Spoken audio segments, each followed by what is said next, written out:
Hello, this is Dr. Rashekar Reddy Kotturu, Dr. Bones and Joints. Going to talk about arthritis today. What is arthritis? Joint నొప్పులు ఉండడం. Let it be bigger joints or smaller joints. అన్నిటిలో నొప్పులు అనేది common.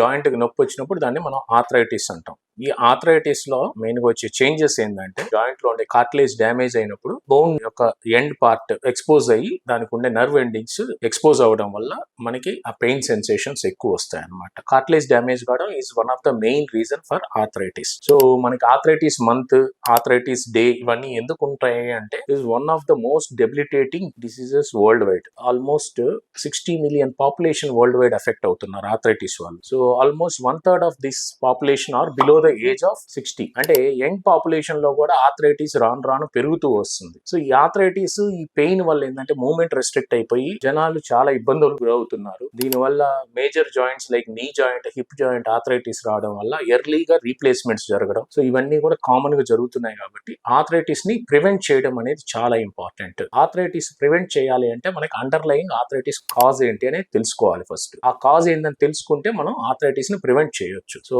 Underlying cause తెలుసుకోవడానికి మనకి ఒక profile లాగా టెస్ట్లు కొన్ని చేసుకోవాలన్నమాట. రెగ్యులర్ బ్లడ్ టెస్ట్లతో పాటు కొన్ని స్పెసిఫిక్ టెస్ట్లు లైక్ రుమటాయిడ్ ఆర్థరైటిస్ కి సంబంధించిన RA factor, ASO, serum uric acid అని బేసిక్ గా ఇవి, అలాగే ఏఎన్ యాంటీ న్యూక్లియర్ యాంటీబాడీ అని, అదే విధంగా మనం RFIgM, ఈ రకంగా కొన్ని టెస్ట్లు అన్ని ఉంటాయి. ఇవన్నీ చేసుకుంటే మనకి ఏంటంటే ఆర్థరైటిస్ ఉందా లేదా అనేది తెలుస్తుంది. ఇవన్నీ బేసిక్ టెస్ట్లు. ఇంకా కొన్ని హై ఎండ్ టెస్ట్లు ఉన్నాయి, అవి కూడా అవసరం అయితే ప్రిస్క్రైబ్ చేస్తాము చేసుకుంటే. అలాగే ANA ప్రొఫైల్ అని ఉంటుంది కంప్లీట్ గా. సో ఆల్మోస్ట్ ఒక 25 to 30 డిసీజెస్ ని రూల్ అవుట్ చేసుకోవచ్చు వీటి వల్ల. సో ఈ అండర్లైన్ కాజ్ ఒకసారి తెలిసిన తర్వాత మనం అది సీరో పాజిటివ్ ఆర్థ్రోపతియా, సీరో నెగటివ్ ఆర్థ్రోపతియా తెలుస్తుంది. కొన్ని ఏంటంటే ఎన్ని టెస్టులు చేసినా బయటపడకుండా హై ప్రొఫైల్ టెస్టులకి వెళ్తూ ఉంటాము. సో హై ఎండ్ టెస్టులు చేస్తూ ఉంటాం కాబట్టి వాటిని మనం యూజువల్ గా సీరో నెగటివ్ ఆర్థ్రోపతీస్ అంటాం. సో ఈ విధంగా మనం ఫస్ట్ డిఫరెన్షియేట్ చేసుకున్న తర్వాత ట్రీట్మెంట్ చేస్తాం. ఇప్పుడు మంచి disease modifying anti rheumatoid drugs అని DMRDs అని వచ్చున్నాయి. చాలా మంచి డ్రగ్స్ ఉన్నాయి. సో ఈ విధంగా ఆర్థరైటిస్ ప్రివెంట్ చేస్తే మనం జాయింట్ ని సాల్వేజ్ చేయొచ్చు. సో మీకు ఎప్పుడైనా ఆర్థరైటిస్ ఉంది, జాయింట్ పెయిన్స్ ఎక్కువ ఉన్నాయంటే ఇమీడియట్ గా మీ దగ్గరలో ఆర్థోపెడిషియన్ ని కన్సల్ట్ అయ్యి దానికి తగిన ట్రీట్మెంట్ తీసుకుంటే